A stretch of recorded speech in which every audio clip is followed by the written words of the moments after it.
বিভিন্ন দেশে বন্যা হইতেছে, বরিশাল, পটুয়াখালী, সব জায়গায় বন্যা হইতেছে। আপনারা একটু সাহায্য করেন সবাই। আপনাকে কেডা খাইবে এই টাকা পয়সা? এই টাকাটা কে খাবে আপনাকে? আপনারা গরিব গরিব একটু সাহায্য করেন সবাই মিলে। আপনারা সুন্দরভাবে চলেন। এই গরিব মরিব না দেয়া মনে করেন বিভিন্ন জায়গায় জায়গায় দিবেন। বন্যা, তারপরে যে পটুয়াখালী, বরিশাল, মনে করেন নোয়াখালী, সব জায়গায় মনে করেন বন্যা বেঁচে যেতেছে।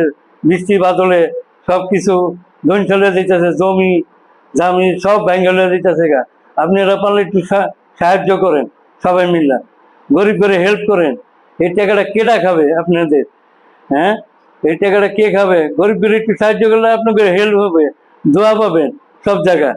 আপনারা বিভিন্ন জায়গায় একটু সাহায্য করলে আপনারা মনে করেন গরিবরা হাত তুলে খাইতে পারবো, মানে সব কিছু করে খাইতে পারবে। বন্যাতে কোনো জায়গায় যাইতে পারতেছে না। তারপরে বিভিন্ন জায়গায় আপনার সাইডে নদী খাল ব্রিজ মিরিজ সব ভেঙে যাইতেছে গা। এটা আপনারা কি করবেন? আপনারা একটু হেল্প করবেন সবাই মিলে।